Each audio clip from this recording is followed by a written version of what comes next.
directora de la Cátedra Internacional CEU Elcano Historia y Cultura Naval, les doy la bienvenida a todos, les agradezco su presencia. No puedo dejar de mencionar, lógicamente, a la profesora Milagrosa Romero Samper, que es quien ha organizado este seminario, quien lleva organizándolo, este es el cuarto año, y Fernando Ceballos, el secretario del seminario, que lo tenemos aquí delante, que realmente ha trabajado mucho, a Eduardo de Mesa, que vamos, pretende, es el responsable de toda la logística del seminario. Quiero agradecer muy especialmente a los dos miembros de la Armada que nos acompañan. En primer lugar, al comandante, que es jefe del Estado Mayor de unas siglas que no sé qué significan, pero lo que nos importa es de la Operación Atalanta, que es de lo que nos va a hablar. También al comandante Joaquín Vergara, director del Archivo Histórico de la Armada, que además agradecemos mucho su presencia porque uno de los motivos que nos han impulsado a celebrar este seminario con este tema es precisamente el convenio que hemos firmado hace unos meses con el proyecto Rice Papers. Tenemos aquí a su directora, que me gustaría dirigirme a ellos en inglés, pero ya los que me conocen saben que es misión imposible en mi caso. A Lucas Hassi, que es el que se ha responsabilizado y ha puesto todo para que pudiéramos firmar ese convenio.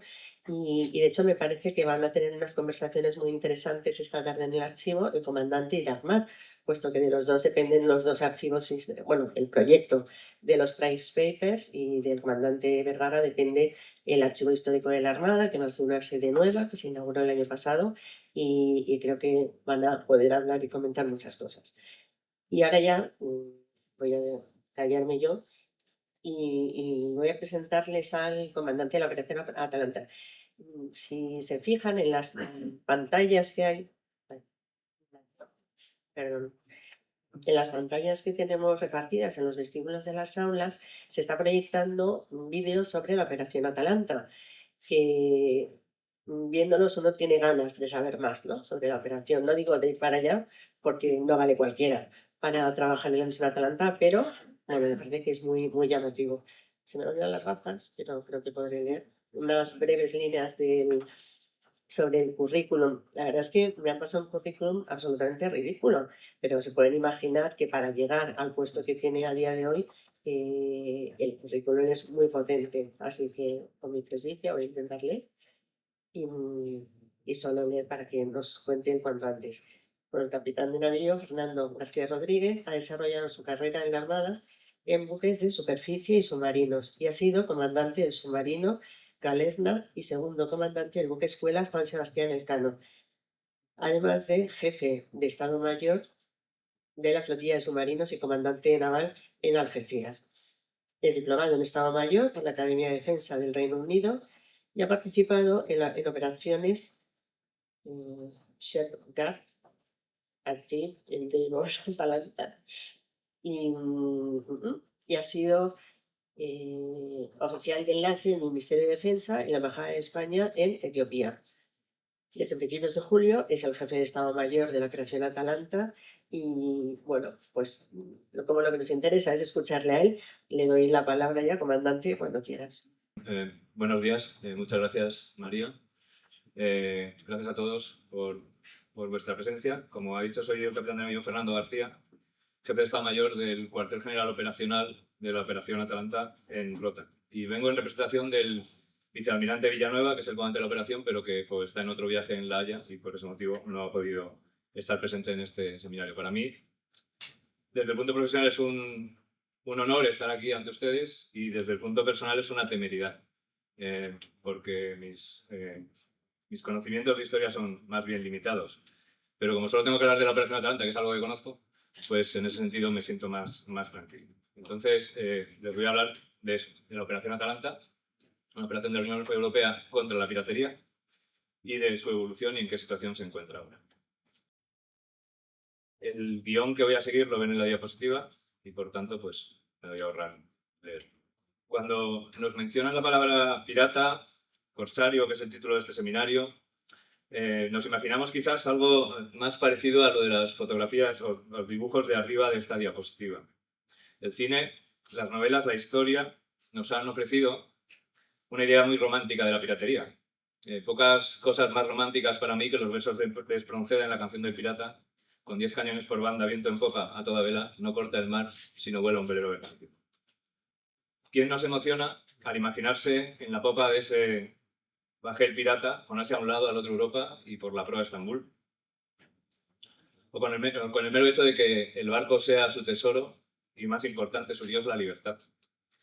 A principios de este siglo, aunque parezca mentira, esa libertad de la navegación se había visto comprometida porque algo residual hasta ese momento en el Océano Índico, la piratería, volvió a hacerse presente de forma, vamos a decir que escandalosa. Y esa imagen romántica, pero a la vez cruel, de los versos del siglo XIX, dio paso a una nueva forma de piratería. Una forma que amenazaba, como digo, peligrosamente el bien de la libertad del comercio marítimo. Un buen número de barcos estaban siendo atacados, secuestrados, sus tripulaciones vejadas y retenidas durante largos periodos de tiempo para conseguir un rescate millonario, que no todas las compañías marítimas estaban dispuestas a pagar. Esto convirtió a la crisis en un fenómeno que forzó o animó a las organizaciones y estados a lanzar operaciones marítimas para tratar de contenerlo.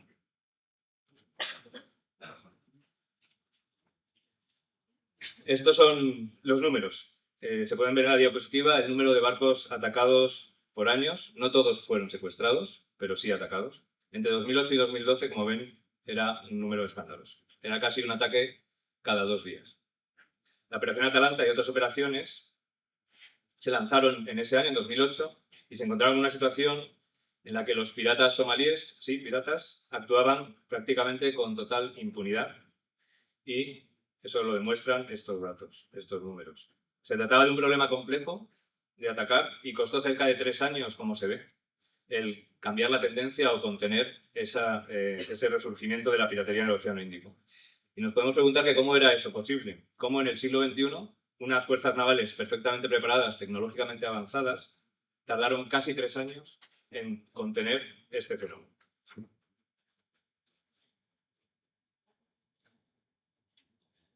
La clave del éxito inicial de los piratas somalíes se encontró en la facilidad que tenían para operar y en el valor de las presas que capturaban.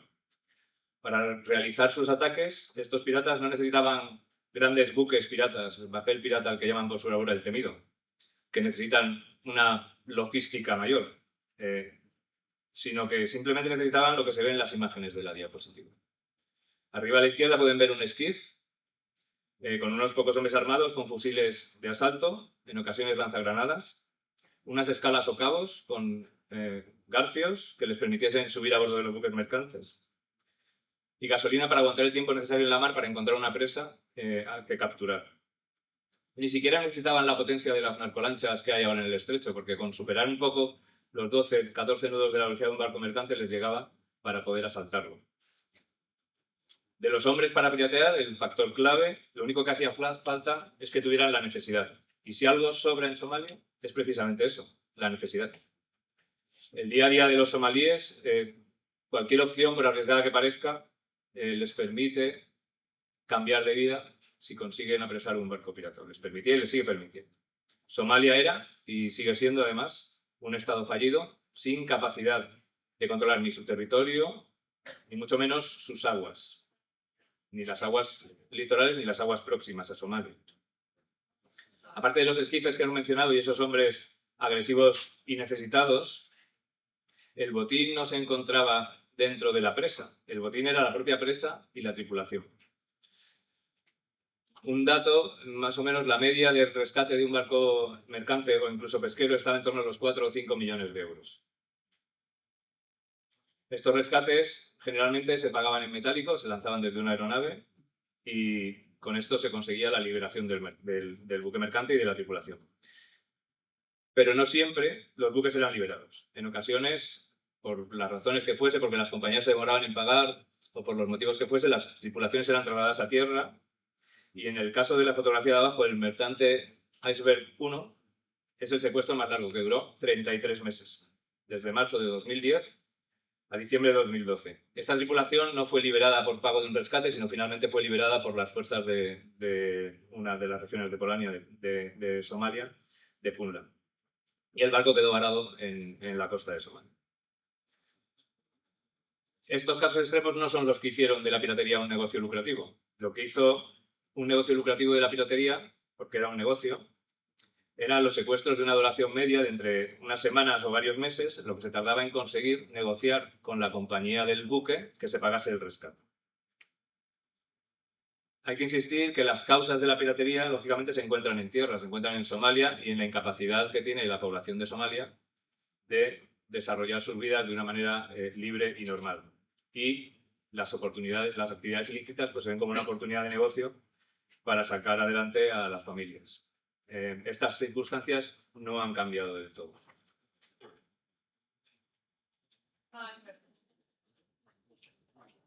¿Por qué era tan difícil contener a unas pocas lanchas con unos pocos hombres, con unas pocas armas, cuando Occidente dispone de medios navales avanzados y tecnológicamente bien preparados, bien dispuestos?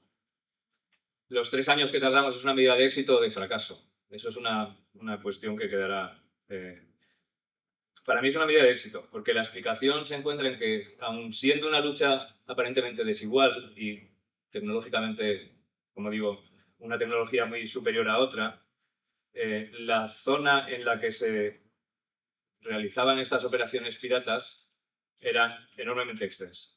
La imagen de la izquierda nos da una perspectiva de las dimensiones donde los piratas desarrollaban sus ataques. A las personas se nos hace más fácil tener una percepción de la distancia en tierra que en la mar. Incluso mirando mapas o cartas náuticas, las distancias en tierra nos parecen más fáciles de calcular porque estamos habituados a vivir en tierra. Pero esta superposición del continente europeo sobre el Océano Índico nos da una idea, creo que muy ilustrativa, de a qué problema nos estamos enfrentando cuando los piratas somalíes podían actuar prácticamente con impunidad en toda la zona marcada de negro. Tengamos en cuenta que una fragata tecnológicamente avanzada, bien adiestrada y preparada, su radio de acción se encuentra en unas 80 o 100 millas, el radio de acción inmediato me refiero, para luchar contra unos piratas, que es la distancia de aquí a Toledo un poquito más. Comparemos eso con lo que vemos en el mapa y nos hacemos una idea de por dónde o cómo de ancho era el problema que tenían que afrontar las fuerzas navales. Esto ocurrió porque inicialmente los piratas, que atacaban más cómodamente antes de las operaciones solamente en el Golfo de Adén, que es la zona entre Somalia, Yemen y Omán, posteriormente, cuando las operaciones empezaron a apretarles, fueron expandiendo sus acciones a sitios más alejados. Para hacer eso, utilizaban lo que se ve en la foto de la derecha, que eran unos buques más grandes, unos dos como buques nodriza, que remolcaban a los esquifs piratas para después realizar los ataques. Esos buques les daban la capacidad de actuar desde mucho más lejos de la costa. Las fotos estas son reales de la Operación Atalanta obtenidas durante los años que se ha desarrollado la operación. ¿Cómo llegamos al éxito? Y sí, al final sí que es un éxito. La clave del éxito viene a partir de la cooperación. Bajo el liderazgo de la Operación Atalanta, se consiguió la cooperación de todos los actores implicados o interesados en combatir la piratería, que es un delito de jurisdicción universal. Y, por supuesto, fue importante la cooperación de la industria marítima. Una de las primeras iniciativas para alcanzar este éxito y esta cooperación fueron unas conferencias que se siguen desarrollando en Bahrein y que fueron auspiciadas, como digo, por la Operación Atalanta, por las fuerzas del Combined Maritime Forces en Bahrein, que son fuerzas, una coalición liderada por Estados Unidos, y por una menos conocida operación contra la piratería de la Organización del Tratado del Atlántico Norte, de la OTAN, que se llamaba Ocean Sea. Y en estas conferencias se sentaba a la mesa a todos aquellos interesados en combatir la piratería. ¿Con qué objetivo? Coordinar las operaciones y deconflictarlas. Hacer que las actividades de unos y otros no ocurriesen en el mismo sitio, de forma que se cubriese de la mejor manera posible todo el espacio geográfico. Aparte de generar unos sistemas, unos mecanismos de alerta y respuesta a las amenazas. Esto, como han visto, la zona era enorme y era necesario aprovechar al máximo las capacidades de cada unidad. Sin coordinación eso era imposible. Esto lleva tiempo, estas coordinaciones llevan tiempo, pero fueron avanzando. Y hay que destacar que en estas conferencias se sentaban en la misma mesa organizaciones o países tan alejados del espectro político, pero todos con el mismo interés de combatir la piratería. Pero estaba Estados Unidos, estaba la OTAN, estaba la Unión Europea, por otro lado estaba China, India, Pakistán o la Federación Rusa. Eso quizás hoy en día sería bastante más complicado de conseguir, pero en aquella época, para este fin, se consiguió y es una de las claves del éxito. Los resultados de estas reuniones y en qué se avanzó a efectos prácticos, porque está muy bien hablar, pero luego hay que hacer las cosas. En primer lugar, se generó o definió el Internationally Recommended Transit Corridor, o IRTC. Como he dicho, la zona era tremendamente extensa, los piratas actuaban con impunidad y era preciso, para poder proteger mejor a la comunidad marítima, agruparlos de forma que con menos unidades la eficiencia en la protección fuese mejor.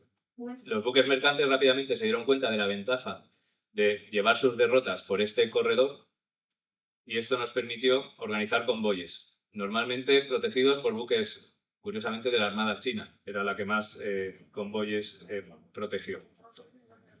El mero hecho de que los buques no vayan solos, vayan juntos y acompañados de una unidad militar generó un efecto disuasorio sobre los piratas que, como digo, tuvieron que expandirse a otras zonas donde los ataques eran más dispersos. Y en segundo lugar, la otra gran medida, dado que era imposible proteger a todos los barcos todo el tiempo, como sería imposible proteger a todos los ciudadanos de una ciudad todo el tiempo, con apoyo de la industria marítima y con recomendaciones de las fuerzas navales, la propia industria marítima creó unas prácticas de protección llamadas Best Management Practices, con unas recomendaciones para navegar por la zona de riesgo. Estas recomendaciones incluían, y se ven en las fotografías, la instalación de alambre de espino en las cubiertas, en las bordas de los barcos para que los piratas no pudieran subir, instalación de mangueras de contraincendios en el caso de que empezasen a subir, darles con agua para que no pudiesen acceder al barco, y la contratación de equipos de seguridad, privados en algunos casos, y dependiendo de las naciones, por ejemplo, Holanda al principio no permitía que fuesen privados y ponía equipos de seguridad de las Fuerzas Armadas, normalmente de la Infantería Marina holandesa. También hay que destacar, y fruto de toda esta cooperación, la creación por parte de la Operación Atalanta de lo que se llamaba Centro de Seguridad Marítima del Cuerno de África, en SFJOA, actualmente Centro de Seguridad Marítima del Océano Índico, que veremos un poco después. Este centro realmente lo que consistía era en un sistema que permitía a los barcos mercantes informar de su tránsito, se les asignaba un nivel de vulnerabilidad para ver de cuáles había que estar más pendiente, entre comillas, y cuáles había que proteger mejor, porque era un blanco más fácil para los piratas por su velocidad, su francobordo o sus medidas de protección. Y también dentro de este sistema se estableció una red de comunicación que incluía a todos los actores, independientemente de su orientación política del país que fuese, a todos los actores con capacidad de actuar en la zona para generar respuestas coordinadas a los ataques. Entre las misiones ejecutivas de Atalanta, no lo he mencionado todavía, también estaba una muy importante, quizás la prioritaria y que sigue siendo prioritaria, que es la protección de los buques del Programa Mundial de Alimentos con destino a Somalia. Entendiendo que la principal causa de la piratería es la mala situación económica y social de Somalia, el conseguir que la población tenga su alimento era una prioridad para la Unión Europea. Y había barcos del Programa Mundial de Alimentos, esos barcos no dejaban de ser sujetos o víctimas o posibles blancos para los piratas. Entonces eran barcos a los que había que proteger especialmente. Para ello se formaron unos equipos de seguridad autónomos formados por militares de países, algunos no de la Unión Europea, como Montenegro, Serbia, Lituania y Croacia, que operando bajo el mando de la operación embarcaban en los buques del Programa Mundial de Alimentos hasta llegar al puerto de Somalia y descargar la carga. De esta manera, la curva de los ataques se fue reduciendo cuando, gracias a todas estas medidas, los piratas no tenían éxito en el secuestro de barcos mercantes. El modelo de negocio dejó de funcionar y los piratas pues, pasaron a dedicarse a otras actividades, también ilegales, pero quizás menos lucrativas, como el tráfico de drogas o de armas o de carbón. Si hemos doblegado la curva y ya no hay ataques piratas, ¿por qué sigue la Operación Atalanta? En primer lugar, no debemos perder la perspectiva de que las causas raíz de la piratería no han desaparecido. La piratería está contenida, podemos decir que está controlada, pero los medios para realizar actos piratas siguen existiendo. Por tanto, la Operación Atalanta continúa manteniendo la presión y las medidas de protección de la industria siguen en vigor para reducir la vocación de los somalíes por retomar las actividades piratas. Además, la operación ha ido evolucionando conforme ha evolucionado la situación en todos los aspectos y manteniendo como prioridad la lucha contra la piratería y la protección del Programa Mundial de Alimentos, también se han ido incluyendo unas tareas, como dice la diapositiva, secundarias, que contribuyen a generar unos espacios marítimos seguros en los que impere la ley. Para ello, entre otras medidas, como he dicho, el Centro de Seguridad Marítima Cuerno de África se ha redefinido como Centro de Seguridad Marítima en el Océano Índico y está a disposición de toda la comunidad marítima, tanto organizaciones gubernamentales como no gubernamentales y en apoyo a la industria marítima, para contribuir a mejorar la seguridad en el Mar Rojo, Océano Índico y Golfo de Arabia. Insisto en que es un mecanismo que permite a la industria, que es el cliente de las operaciones contra la piratería, comunicarse con la Operación Atalanta y con otras operaciones y fuerzas navales y coordinar el apoyo en caso necesario. Es una parte orgánica de la Operación Atalanta, aunque está desde que el cuartel general de la Operación Atalanta se desplazó del Reino Unido a España tras el Brexit, se encuentra localizado en Brest, pero es como si estuviese en Roma. Por otra parte, la Operación Atalanta realiza, en coordinación con numerosos actores que se encuentran en la zona con interés en seguridad marítima, realizamos, como digo, programas de desarrollo y mejora de las capacidades marítimas de los países de la región. Y en especial colaboramos con dos misiones de la Unión Europea, que son la misión de capacidades en Somalia y la misión de entrenamiento militar de Somalia con base en Mogadiscio. Precisamente el viernes vamos a hacer unas actividades, no el viernes, el domingo, el día 21, tenemos unas actividades con ellos. Además, se han ido añadiendo otras tareas de diverso tipo, compatibles con las misiones principales, pero que están dentro de los intereses de la estrategia marítima de la Unión Europea, como son la monitorización y control del embargo de armas y el tráfico de drogas, la monitorización de la pesca ilegal, que es uno de los factores que más afectan o que los somalíes han aducido como causa de la piratería. No podemos pescar porque hay pesca ilegal, fundamentalmente china, y por eso tenemos que piratear porque no podemos depender de la pesca. Y luego recientemente, como el mundo cambia, pues se nos ha incluido en el mandato la monitorización de la flota oscura rusa como una acción derivada de las sanciones de la Unión Europea a Rusia tras la invasión por causa de la guerra de Ucrania. Lo que llamamos, por tanto, Atalanta 2.0 también tiene su importancia debido a que, como ven en la diapositiva de los números, a la derecha en 2023 y 2024 hubo un repunte de piratería. Este repunte de la piratería en los años 23 y 24 fue diferente al anterior en el sentido de que no secuestraron barcos de grandes compañías ni grandes barcos de comercio mundial, sino más bien barcos de interés regional.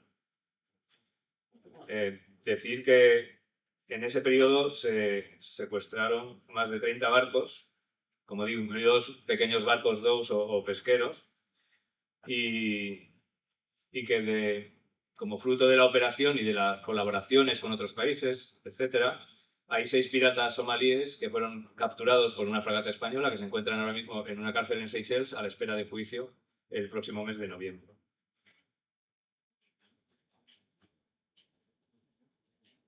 La política interna somalí continúa siendo compleja. Recientemente se ha creado un nuevo estado en el norte, el North East State, que confronta, igual que Somaliland, confrontan al gobierno federal de Mogadiscio. Entonces, la situación en Somalia, a pesar de que Somalia, el gobierno federal y alguna región quiere ser parte de la solución para que no haya piratas y controlar sus aguas, eso es lento. Entonces, los campamentos que tienen las mafias, vamos a llamarlas, que pueden ser piratas de drogas, de personas, de armas o de cualquier actividad ilegal que les dé dinero para llevar el mejor tren de vida posible, se mantienen y son difíciles de combatir. Por lo tanto, el Atalanta 2.0 tiene su razón de ser. En las fotos ven pues, los últimos ataques piratas.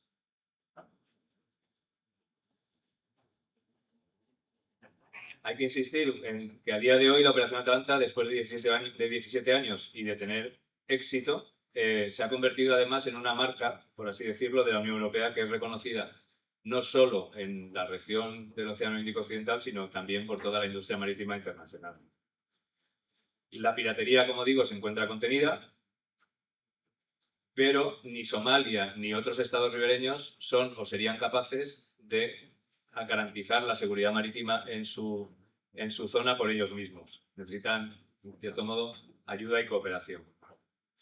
Atalanta, tras casi 2 décadas, ha sido capaz de generar acuerdos con países, organizaciones gubernamentales y no gubernamentales y de desarrollar una enorme red de contactos que permiten, como digo, trasladar la estrategia marítima de la Unión Europea a un escenario marítimo que es clave para el comercio mundial. No he entrado en que la mayor parte del comercio mundial pasa por esas aguas del Océano Índico Occidental porque es algo que es conocido por todos. Pero bueno, lo digo y así ya lo conocemos.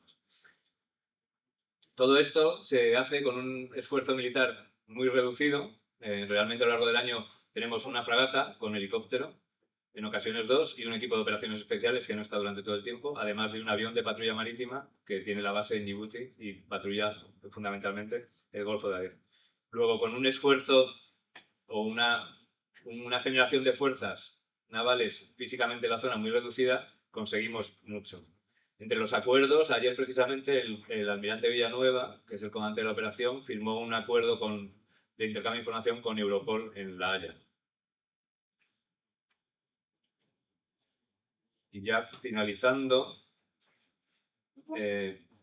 Atalanta, como digo, ha evolucionado lógicamente a un entorno que ha evolucionado a su vez. Nos hemos adaptado para seguir contribuyendo a la seguridad marítima.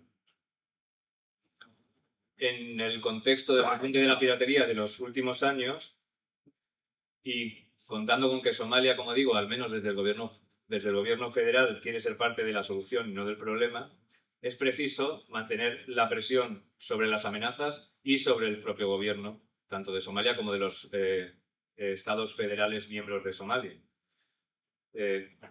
tratando de ayudar a que desarrollen sus propios mecanismos para hacerse propietarios, como debe ser, de la seguridad marítima en sus aguas y en las aguas incluso más alejadas. Coincidente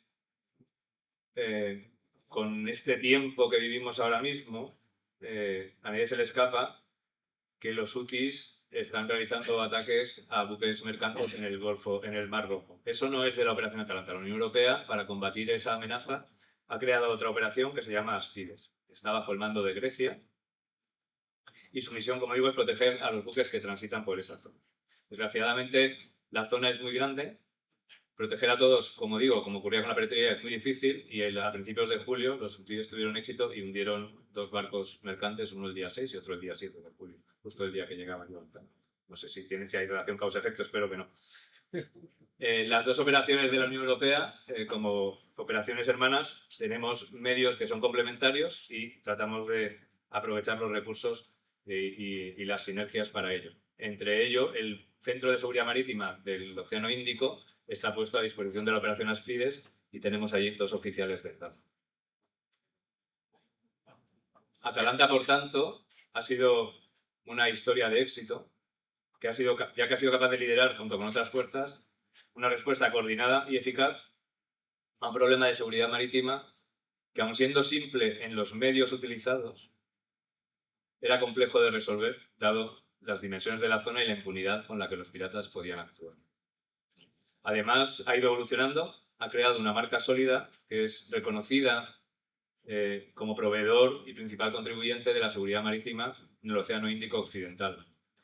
Actualmente, en esa parte de contribuir a la seguridad marítima general en el Océano Índico Occidental está más activa que nunca y tratamos de desarrollar todos los mecanismos y de apoyar los mecanismos regionales o cuya que son propios de la zona para que sean lo más eficaces y lo más eficientes posible. Y en eso dedicamos gran parte de nuestro esfuerzo. Y con esto, y consciente de que quedan muchas cosas en el tintero, asuntos que no he podido tratar en mayor medida, les agradezco de nuevo en nombre del vicealmirante Villanueva, del comandante de la operación, la oportunidad que nos habéis dado de estar en este foro, y espero haber cubierto en algo las inquietudes que pudierais tener respecto a este fenómeno que da, en cierto modo, título a este seminario del corso, los corsarios, los piratas, que sean cosas distintas. Y nada, que muchísimas gracias por la atención. Les animo a hacer las preguntas o los comentarios que quieran hacer. Alejandro. Bueno, interesantísimo lo que has contado. ¿Se ve? Sí. Por lo que veo, esta operación inicial, la de 2012, requiere de la cooperación de un montón de países en un momento también político distinto, ¿no? Ahora parece que la situación ha cambiado y que a lo mejor esta cooperación internacional puede ser más complicada o el multilateralismo basado en normas está un poco pasado de moda. Mi pregunta sería, en el contexto actual, ¿siguen estando todos los estados interesados en cooperar? Entiendo que sí, porque es una línea de cooperación interesante. La segunda, ya que hablamos del corso. El corso al final es una piratería al servicio de un estado. ¿Ha habido algún actor político que haya tratado de aprovecharse o atraerse a estos piratas? ¿O estarían los piratas interesados en cooperar con algún estado para cualquier fin? Eso es. Y muchas gracias, muy interesante. Bueno, muchas gracias por las preguntas. Respecto a la primera, yo hablaría de cooperar frente a coordinar. La piratería es un delito de jurisdicción universal, con lo cual todos los países están obligados a perseguirla. Y en esto respondo también un poco a la segunda parte de la pregunta. Hasta donde yo sé y conozco, no hay ningún estado ni actor político que se haya beneficiado ni haya apoyado la piratería. Lo que no quita que pueda haber habido intereses privados en apoyar a la piratería de alguna u otra manera. En los rescates había un montón de intermediadores que seguro que estaban interesados en que hubiese piratas para ser ellos quienes gestionaban y negociaban el rescate y gestionaban meter las libras en sacos para lanzarlas desde aviones, ¿no?, en las playas de Somalia. Todos los actores estaban, y creo que están, porque siguen operando, interesados en acabar con la piratería, porque no beneficiaba a nadie nada más que a los piratas y a aquellos que ganaban dinero con él. Era malo para todos, para el comercio mundial en general, y nadie quiere que las disrupciones del comercio mundial no ayudan en general a los países ni a las instituciones. Lo que pasa es que, y vuelvo a la primera pregunta, una cosa es cooperar, otra es coordinar, y hasta dónde está dispuesto cada país políticamente a sentarse en la mesa con quién en cada momento. En las reuniones SEID, en las que allá por los años 12, 14, 16, 17 y hasta el 15, por ahí, 17, se sentaban muchos actores. Hay muchos a los que ahora no se les invita, porque, por ejemplo, Estados Unidos no invita a China ni a Rusia, la Unión Europea no invita a Rusia, la India es unos sí, otros no. Entonces, los mecanismos siguen existiendo. En la operación Atalanta, como Unión Europea, seguimos manteniendo relaciones y las hemos estrechado el año pasado con la India, por ejemplo. El Océano Índico se llama Índico por la India, y la India tiene una armada considerablemente potente, pero siempre son un poco aislacionistas en eso y son un poco reacios a cooperar. Pero bueno, ahora se van abriendo tanto con la operación Aspides como con nosotros. Con lo cual, estando los mecanismos abiertos, a bajo nivel la coordinación es posible. Otra cosa son las directrices políticas que en ocasiones impiden pues, que a un nivel un poco más alto se haga, pero sí que a bajo nivel todos estamos interesados en que los buques mercantes y pesqueros y todos naveguen con libertad por las aguas, cumpliendo la legalidad. No sé si contesta. Por cierto, muy interesante, una de las soluciones es en 2016 organizar con bots unas flotas y camiones, por supuesto. Yo sí que tengo una pregunta, señora, más técnica. Lo que ha comentado más o menos del radio de acción en el que una fragata o una unidad militar es capaz de operar, puede que Atalanta, una de las lecciones sería que nos ha enseñado que necesitamos unidades pensadas para Atalanta, algunos dicen el BOM, por ejemplo, quizá barcos más rápidos o quizá un buque de guerra de diseño convencional siga siendo la respuesta. Es una muy buena pregunta, pero si tenemos que tener unidades para operaciones tipo Atalanta, unidades para operaciones de disuasión de las fuerzas rusas, unidades para controlar los espacios de soberanía marítima nacionales, al final las fuerzas armadas lo que tengan es de tener unidades que sean capaces de cubrir un amplio dominio, un amplio espectro de actividades diferentes. En ese sentido, en el caso de España, contamos con ellas. Siempre los marinos, si me preguntan a mí como marino, pues siempre queremos tener más. Pero tenemos ahora mismo una armada equilibrada, tenemos un proyecto de Armada 2050 que es muy interesante y que si se cumple, pues desde el estudio estratégico nos va a dar las necesidades. Pero si me preguntas, ¿cuanto más barcos mejor? Pues claro. ¿Cuanto más policías mejor? Pues quizás también. ¿Hasta dónde se puede gastar? En la época álgida de las operaciones contra la piratería, entre OTAN y Unión Europea había del orden de 25 unidades navales en la zona, más 3 o 4 aviones de patrulla marítima.